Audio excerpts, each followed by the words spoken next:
Om Shanti, Shanti, Shanti.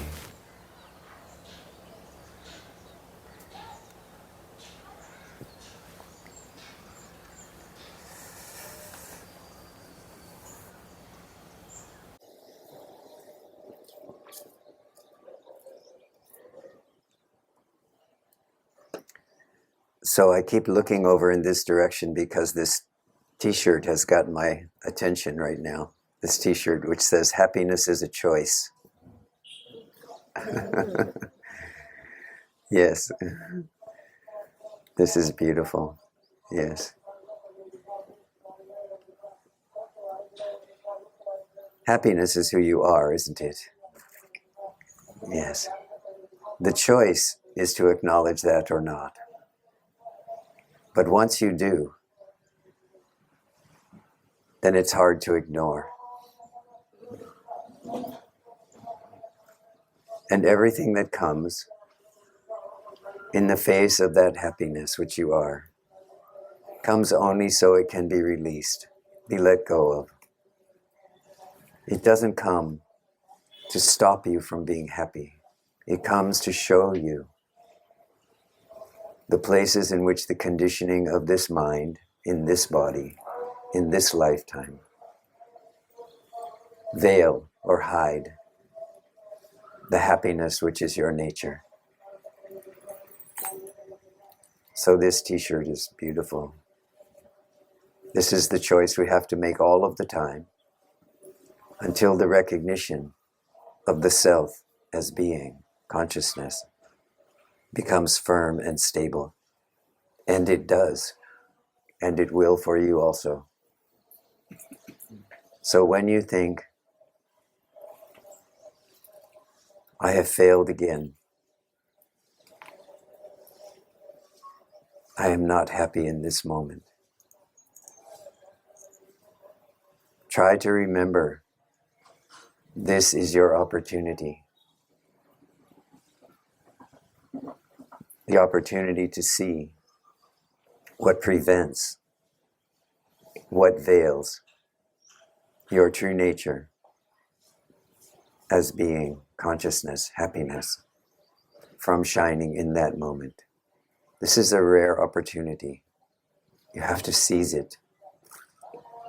To know how the mind, the conditioned mind, veils the heart is an essential task in the way of inquiry. What comes to you that is difficult or challenging or upsetting is not who you are. It is what you are letting go of. If you see it as an opportunity to know this is conditioning, this is who I am not, then you can ask the question, who am I then? In order to begin this looking back into the heart of being, into the source, the open heart of being. So I encourage you to begin to notice the way in which you have to turn in order to keep this heart open. This heart is always open, but sometimes veiled. So when this veiling occurs, I encourage you not to say, poor me, or I don't get it, or I don't understand, or I will never awaken, but rather to say, how can I use this? I see this veiling. What is the opportunity that's here? Turn back toward I am. This recognition of presence, of existence itself, which is alive here, now, in this moment, through this mind and body. Ask this question, who am I? And rest in the I amness of this moment, here, now. no past, no future, not even a present, just presence, that which you are, as being, consciousness, which is here now, before everything else. Having discovered that you exist, that there is this direct perception, I am, rest there. Let go of everything else. Come to know who you are. Let this awareness clear away the tendencies, the vasanas, the conditioning. Keep coming back to I am.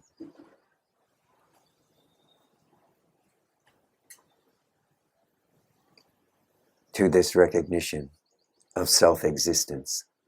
The recognition of self-existence becomes self-awareness, becomes self-realization.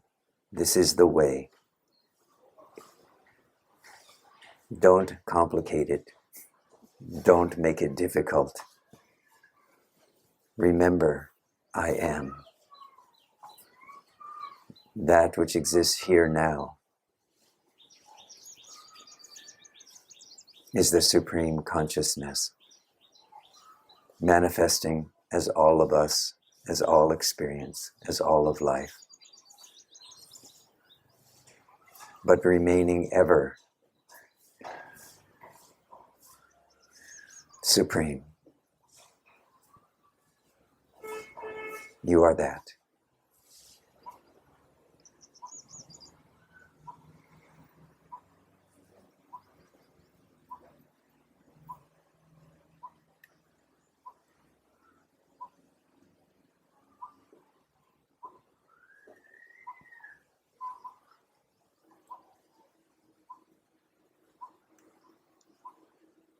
Okay, let's take some questions, some comments. We have a microphone over here. Most of you know that.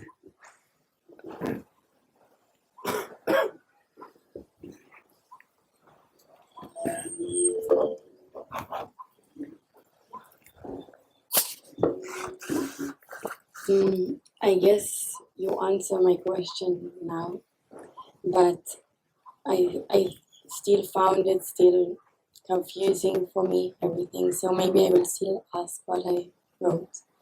So my aim is to be peaceful, to feel connected to the world, and to be happy from everything that I see around me. Meditation and yoga really helps me to feel good with my body, like astral body and mental body. But still, it's a process, and it's something that I also conditionally grab, I guess. Like, I know it's make me feel peaceful, so I want to do it. But if I don't do it, so I also judge myself that I didn't do. And then I ask myself, like, if I can choose to be happy in this moment, and if I can choose to be connected, it's by believing in this moment, not later, not a process, not to reach somewhere. Yes, very good. So how can I do not conditionally and not to judge myself if I do not do it? How can I be connected in this moment with those believing and those feeling and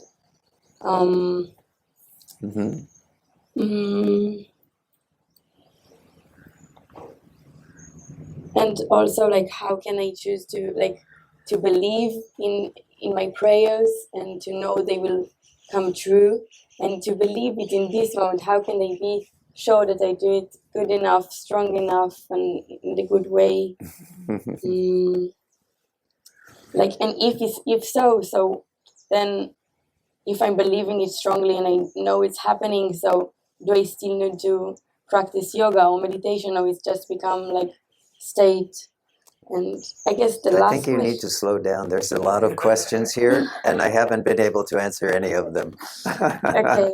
Wait, take your time. We don't need to go all through all the questions right at once. Let me stop you right there. Okay. Where you are is at this place where you are knowing now. This is the path of suffering. This is the path of happiness. So then you take up yoga, you take up meditation, you learn, you say, I want peace. You make this your intention, right? Yes. Continue. Just continue. These things in and of themselves do not bring about awakened being. This is why I point to the fact that you are already here as I am, and you are already in some way that supreme being. This mind, which you have, is very busy, but it is very precise about what it is seeing. You see, you have written it all down. You are seeing very clearly what is beneficial, what is not. You're seeing this very clearly. Follow your own instruction now. Do your yoga, meditate, pray, whatever it is for you, for each of you. Do those things. But first, understand, am I aware? If I say to you, are you aware? What do you say? At this moment? At this moment, this is the only moment there is. Yes. Are you aware? I am. Yes, you are. What was your response? Your response was, I am. Correct? Yeah. Okay, so everything else is secondary to that, is what I'm saying. So keep coming back to that. You can ask yourself this question, am I aware? As soon as you say, I am, know with certainty that everything else that came before, all the doubt, all the thoughts, all the confusion, it's not there right now, is it? If I say, are you aware? You say, Yes. yes, I am. In this moment, there is only clarity. Yes? Maybe. Are you clear about the fact that you are aware? Now I'm like doubting myself. Are you aware? Are you saying no now? You are not aware? I am aware. So maybe you are aware of doubt. Is true? Yes. Okay. So stop with I am aware. When something like doubt comes up, and this is true, all of you need to remember this, that doubt is the very last of the samskaras, the very last of the tendencies to be broken in the on the path of awakening. It stays with us as our companion the whole time, all the way until the end. In the Buddha's tradition, the Buddha described 4 stages of enlightenment: stream enterer, once returner, non-returner, and arahat, or living Buddha. These 4, he said, have each individual levels of characteristics, though they are all stages of awakened being. But he also said, the very last one to go, the very last tendency to go, and the way to know the difference between a once returner and an arahat is that the arahat is free from doubt. This is a very clear pointer. Very clear pointer. So, why is this a clear pointer? Because you have the opportunity in your life, when you feel this doubt is present, to realize that your ally is present. Not your hindrance. Your ally is here. As you recognize that doubt is diminishing, it's getting smaller and smaller, through this process of recognition that I am, not I am doubting, but stopping at I am aware, I am here, I am now. This doubt, which you have been experiencing in the past to be something which is negative or is not helpful, now you know is pointing the way for you.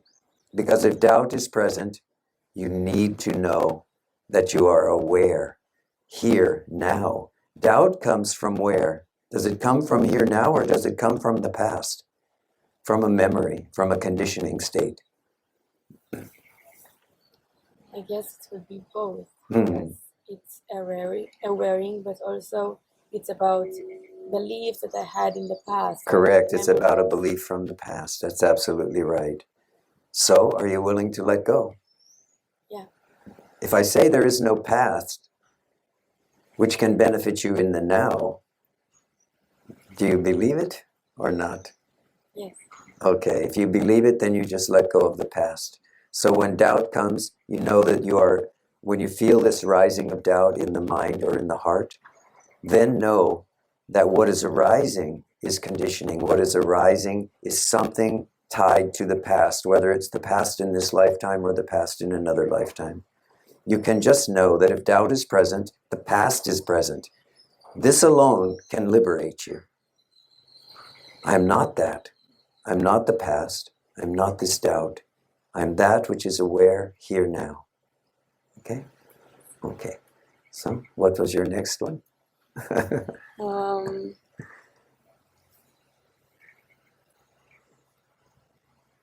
Like how to find the balance and how to, how to find, it's working? Yes. Okay. How to find the balance, like how to be in a peaceful state all the time in like every action, because sometimes when I'm doing action, I'm so into the action, so I'm like forgetting myself or forgetting breathing or like feeling my body. Yes. Yes. If you are into action, it's best to be present and in the action, not to be trying to remain in some altered state. Huh? Right?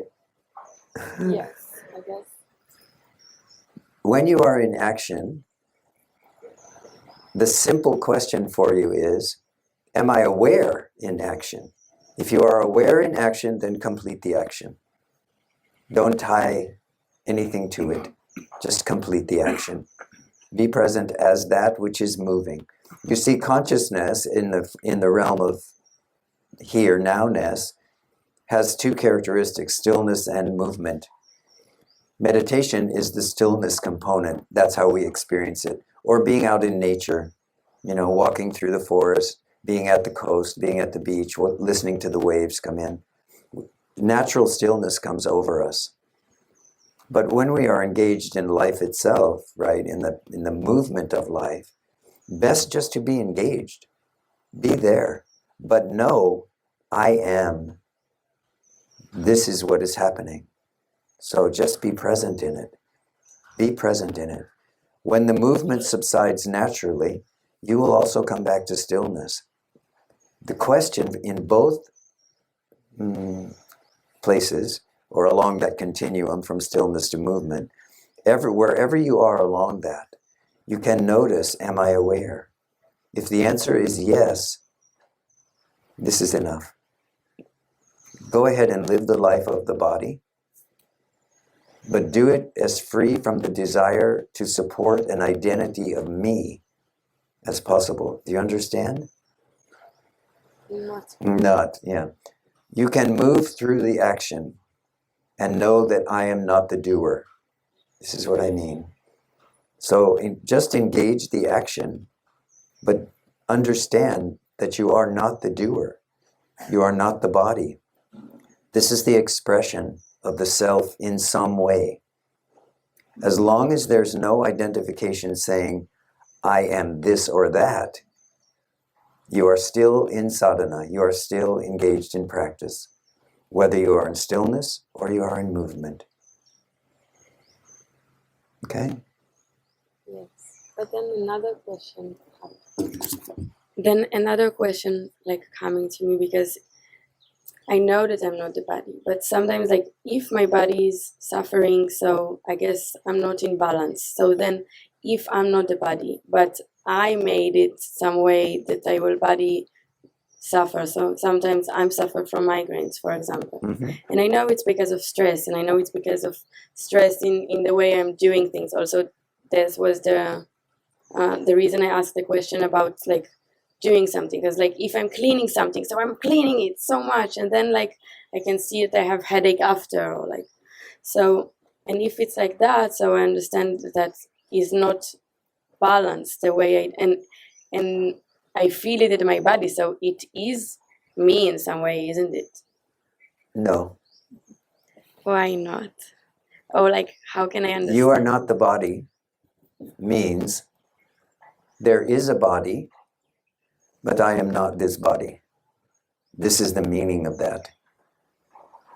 Having a body is not to be the body. What you are describing is a belief that somehow you have control over this body, that it can work your will. If you do the right thing, it's all good. If you do the wrong thing, it's not good at all. So this is the belief you're operating under. You are not the body. This body has a life of its own. If you come just to the recognition, I am, and you stop there, you stop your seeking, you stop your beliefs, you stop all of it. You come to see that the body continues to go on and live. So it has happy moments of pleasure, it has moments of pain, it has moments of activity, it has moments of stillness. This is not mine. This is not mine. You are still believing it is mine. Okay, so you can begin to work on that. It is not yours. The body does have what's called parabdha karma. Parabdha karma is that set of tendencies or that set of samskaras or whatever you want to call them, vasanas, that have brought this body into existence. So some lessons, some learning is here. The potential for that learning is here. It's manifested as a body, not my body, a body. The sages are very clear. Even after the moment of final recognition, the life of the body goes on. And to those around, it appears, oh, this sage, she is still an ordinary human being because she is still doing this, she is still doing that, she is still eating, she is still going to the toilet, she is still sleeping, right? Or he is doing this, or he is doing that, or he is yelling at this one, or he is that, whatever the sage is doing in that moment. They say this sage is still just like me, this identified me. This is not true. The sages are very clear about this. The life of awakened being does not stop the parabdha karma of the body. The parabdha karma is there in order to work out what brought the body into existence in this lifetime. What this means is that if you come full stop to I, this recognition of being consciousness in this moment, the life of the body will go on. It is not your life. That is the life of the body. The tendencies are still working their way out. Your task in the pursuit of the recognition of the self is to understand who you are before the body, before the thoughts, before the emotions. You are the witness and the observer of what the body is doing, of what it is experiencing, whether pleasurable or unpleasant or neutral. You are the experiencer of all of those. You are the witness of all of those. You are the observer of all of those. But who is this I? This I is not affected by what's happening in the body. So pleasure can be present, pain can be present, tendency can seem to be there, but you are not that. So come to the question, who am I? And recognize that you are before all experience. There is nothing here which is yours. Yeah, I guess. Yeah, I guess. Okay. But still, for example, like when I was younger, so if there was a party, for example, and I felt tired or I had an headache or something, so I wasn't stopping like, is it good for me? Is well, like everyone's go, so I went. Now, like I'm in a place that, like, if something is happening and it sounds interesting, but I feel like I'm tired or so I know it won't be good for me because this is the situation I hear now. So better listen to myself and do what's good. Yes, you are growing through the experiences you are having, yes. So, but if like the body is not me and I can be not I, and I can be also like pleasant and happy while like the body is suffering. So is it matter if I'm choosing like what's the good things to do in this situation? Like stay at home and rest and like do whatever makes my body feel better? Yes. Or like say You have to do that by answering the question, by responding to the need that you spoke about in the very first sentence of our conversation. My goal is peace. Huh? yes. If your goal is peace,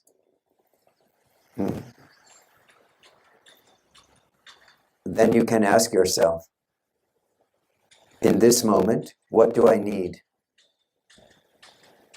in order to know that I am peace? It's not about the body, but it might be, like you say, it might be that the decision is that in order that I remain or I continue to practice or move this intention toward peace, I will stay home. And then you have to accept that. Once you have made the decision that your life is about peace, it is about awareness, it is about awakening, then you have to be willing to support the behaviors, the thinking, and so on that supports that intention. If you say, I want to awaken, but you are willing to go against your own intuition, you will suffer. This is fine. At some point, you will know that when you go against your own intention to awakening, your own desire to be here as being consciousness, that you will suffer and you will stop it. Pay attention. This is the sadhana. Pay attention. Okay? But then it's still connected, like with the body. Only because of where you are, only because of what your experience is so far. So I encourage you to read the life of sages, to explore that a little bit, and you will see that the sages have said, and the experience is, that the life of the body has nothing to do with me.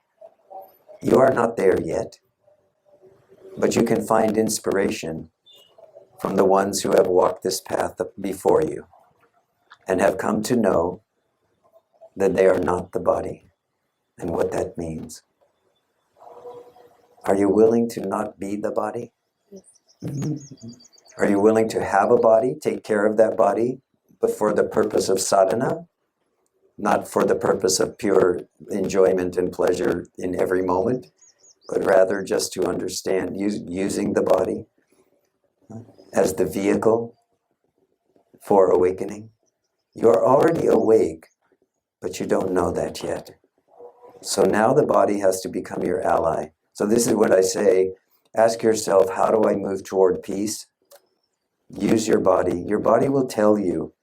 It will be, right? It will feel calm and peaceful as you head toward that goal of peacefulness and calmness, or it will not. Okay? So do what your body is guiding you to do. It is also your ally. Because I say it is not who you are, does not mean it is not the vehicle for you to realize the truth of your own nature. And Sri Bhagavan was very clear about this. He said, eat the proper foods, take care of yourself, go for walks, get the proper amount of exercise. Don't become a freak over your body, right? But look after the body, not because you are the body, but because the body is the vehicle. It's what you have in this life. It's what you've been given. It's a great gift. You can use it to understand who I am. So use it in that way, and you'll stay on course.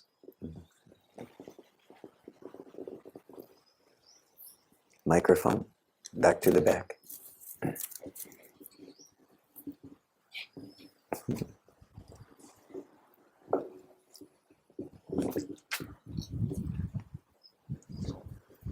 Hi. Well, first I want to thank you for allowing to making yourself available to be here with us. You're very welcome. You use the word intuition.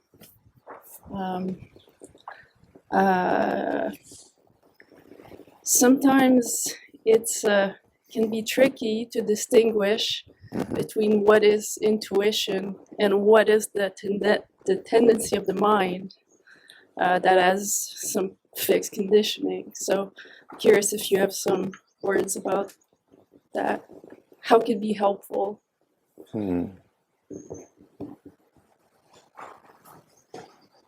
You can know intuition is working well when it's that first thought that you have to do something, and you do it, and you feel the presence of your own being in that moment. It's not working well. In other words, you're following desire or you're following thought. When you have the thought that's based in conditioning, you do that, you follow that first thought, and it leads to unintended consequences. Yeah. And you say, oh, I wish I hadn't done that. Then you can pretty well be sure that you were probably following your mind in that instance.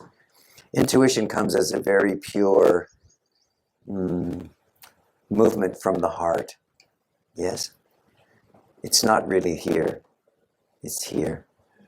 If you find yourself waffling over something, just be still. Don't do anything.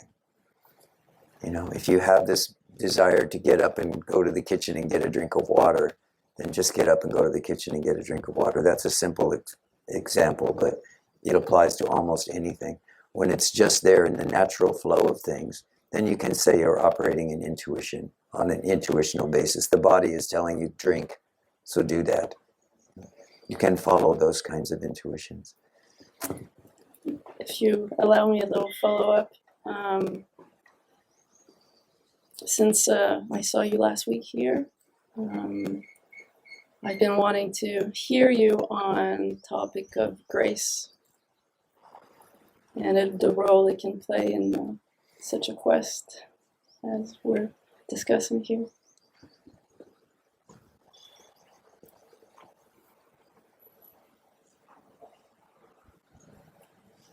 Grace is the final component that's necessary for the realization of the self. The reason is the mind can't take you there. So you can only do sadhana for so long, following scripture, following teachings, so on. You can only do that so long, following these kinds of pointers that I'm offering you here. You can only do that for so long. There comes a moment, and often through doing that, you realize that you have failed over and over and over. This is the failure of the mind to comprehend what it is. The heart knows. So at that moment, there's only one thing to do, and that is surrender. The word that's used to indicate surrender, the movement of life itself through surrender, is grace. Grace is always here. It's always present, ever present, as being, consciousness. When you are ready to put the mind down, then you surrender into I, as presence, right? As awareness, as alert being, here now, and in a certain way as emptiness. By surrendering all of your conditioning, all of your thoughts, all of your emotion, everything into this moment of here now-ness, you open the gateway through emptiness to grace. Grace is the previous or prior condition. It is always here. If you aren't feeling it in this moment, just relax. Be here. Ask yourself, am I aware? Yes. This awareness itself is grace, but it also has this component of recognition that the heart is open, loving, compassionate, first to oneself, one's body, and then to all beings. And this opens the gateway for grace to flow into your being. From your being, actually. It's not into your being. It's from your being.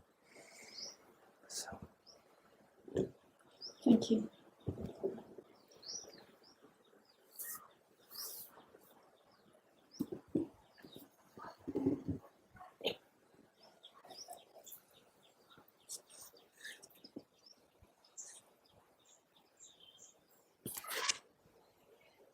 So when we talk about grace, it seems sometimes, at least to me, my personal experience, that it's like a chance fortune that I experience in glimpses.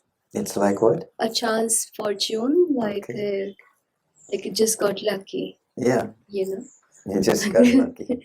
Yeah, and there's this whole theory of manifestation, and oh, this happened and that happened, and I've been harping about this for all my life, and then somehow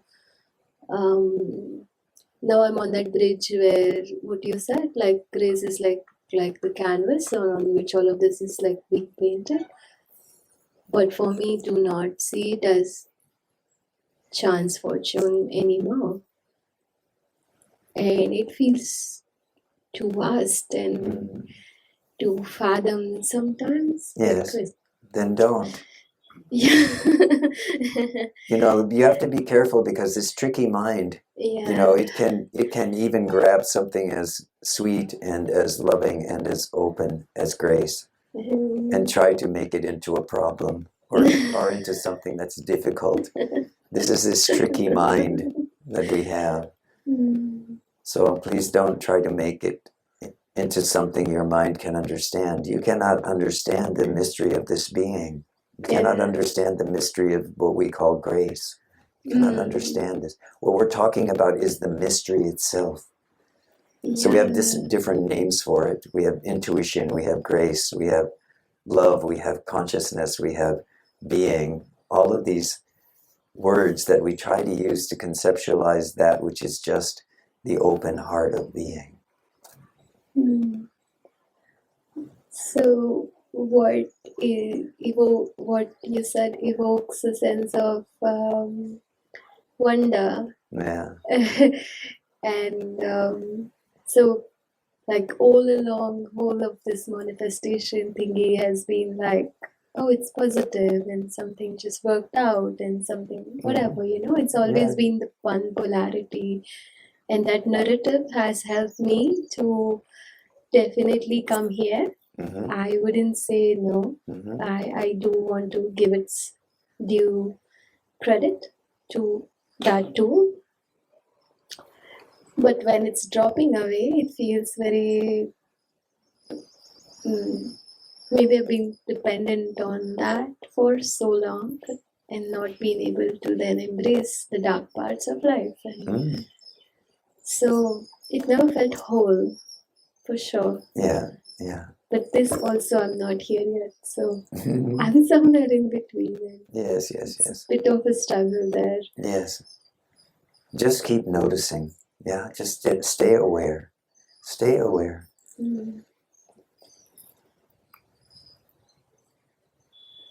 We know that grace is operational, or the mystery, or whatever, is operational in our lives. When we come to know that the things that before we thought were the dark things in life, or the dark things in this personality, or the dark spaces in here, are also the product, the manifestation of grace. Exactly. And then we are able to say, how can I use this, which appears to be difficult, which appears to be painful, which appears to be angry? How can I use this? Because I know that beyond all other concepts or all other conditionings, the goal of this life is to be here as being, consciousness, to know myself as the self. So if that's true, then I have to come to see everything as an opportunity to realize this one self. Because to say that something is light or something is dark is to immediately create a sense of separation. So we have to move always now, this is perhaps where you are now, into this space of recognition that whatever is here, I will receive it as grace, and I will, if it appears to be difficult, if it appears to be painful, whatever it is, how can I use this to understand that I am the one self? Show me the real in this situation. or in this experience. Show me what is real. If I feel separation, I know I am not in truth. My Yes. goal is truth. Mm. So now I say to this one mystery, this one space of being, show me the real. Mm. I'm not interested in the divisions of the mind anymore. Mm. Wow. This brought another dimension. And I just want to put it out there. I don't know if it's a question. The sense of intuition, um, like you said, if you're doing something, don't be in any alternate state. Be here, no? Be here now, yes. And when these things happen out of intuition, which are happening much more than before, I don't find them too much effort or no effort sometimes. Mm-hmm. Sometimes a lot of effort, but ease of effort is also present. And sometimes they're very, very difficult things to manage or do or take action. But there is a certain devotion towards it now. Yes. That wasn't there before. Very good. Very good. More Yeah. devoted to following it Yes. than Yes. following, the logical, the thinking mind, because anyway it has not led me much. I've tried that so much, it didn't work. Yeah. So I was like, okay, I'll try this one now. And so there's this sense of intuition that is present. And there is this, it's called many things also, but I also know one thing that there's a part of Siddhi that Maharshi says not to go, and it's a distraction. It's like, I think there's a whole Parayan on it, one of the days, he says. So, I feel sometimes I'm on that edge also with my intuitions. Yes, yes. But don't overthink it. Okay. Yeah, don't overthink it. One of the tendencies that many of us, almost all of us have, is that we tend to begin to think about these things with our mind, and we tend to begin to try to follow the teaching, and we begin to think about all of the intricacies of all of this, and before long, we're just wrapped up in the way the mind views the mystery. And this is of little or no value, other than eventually the mind becomes exhausted from this activity. And then it can, in a spontaneous moment, it can collapse, and the heart can open, and the grace of intuition, the grace of being, is perceived directly after this mind crashes. So I'm not saying don't do it, just understand when you are trying to figure things out using the mind and pondering using the mind and trying to understand using the mind, that there's a limit to that. Yes. And you are unlimited as being, as consciousness, as awareness, as open heart. This is unlimited being. This is unified being. This is one, not many. So when the mind is there dancing around, among the many thoughts and among the many concepts and among the many possibilities, just know that this is the path of exhaustion. The sacred exhaustion. If you allow me one more dimension, do we have time? Yes. Okay. So from our last satsang, I had taken a pointer. You have what? From our last satsang, last week, I was here. I had taken a point where we spoke about oneness, and I asked you whether love is, where is love when I am feeling disconnected. So I've been experimenting with that. And so I was dining at a place, and someone walked in, and I felt an immediate sense of, I don't know if it is oneness, but I felt like, okay, this person has the same substratum as me. but has a very different personality. So I'm no more forcing myself to feel oneness or connection anymore. Mm-hmm. And that was really pretty cool. Like, I liked it. I was like, okay, yeah, I don't have to like anybody. Yes. You see, Technically. liking and connection are of the mind. Yeah, it has nothing to do with what this is. Recognizing that we are of the same substratum. Yeah. This is definitely of the heart. Okay. This is true love, real love, truth itself. We are of the same substratum. Yeah. Yes, yes. That was so beautiful because Very nice. Yeah, very nice. This whole quest of love has been my whole life. Yes, yes, yes. Probably lifetimes, I don't know. Yes, yes. And it's just like, Beautiful. Thank you. Yeah, this is the way that the insight of truth comes like this, in a way, just in a moment like that, in a very ordinary moment, sitting in a restaurant, somebody walks in and there's this recognition of truth. And suddenly that which you were believing before becomes insignificant. Yes. And you can see in this moment of truth that there is truth.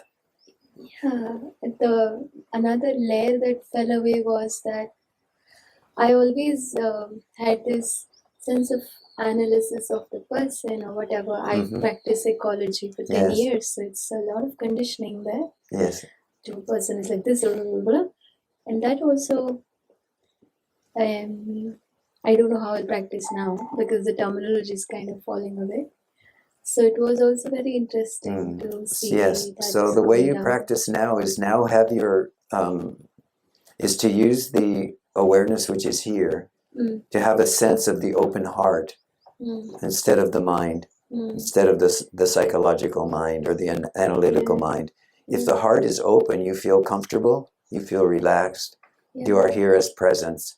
When the mind starts to veil the heart, then what starts to happen is a sense of confinement or a sense of closing. So this is the way now. The way of the heart is to notice this sense of peace, of calmness, of presence, and is it always present? And if it is, good. And if you begin to feel a kind of cramping or closing, then take a deep breath, open again in the heart, and don't engage the mind. I will experiment and report again. Okay, very good. Very good. Okay, well, we have actually come to the end of our time for today, so.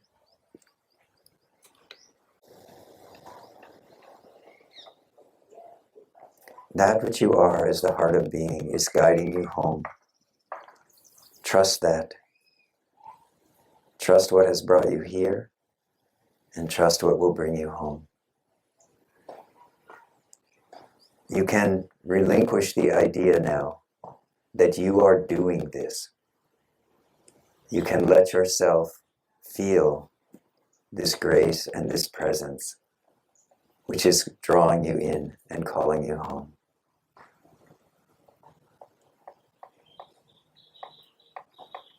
Know when you are moving toward happiness, and know when you are moving out of conditioning toward suffering. Move toward happiness, peace, calm, and know that you are being carried by that which has brought you here into this moment. It has not failed you yet, though you may have had some difficult moments getting here over the years. You are here now. You are being called home. Let go. Hari Om. Tat Sat.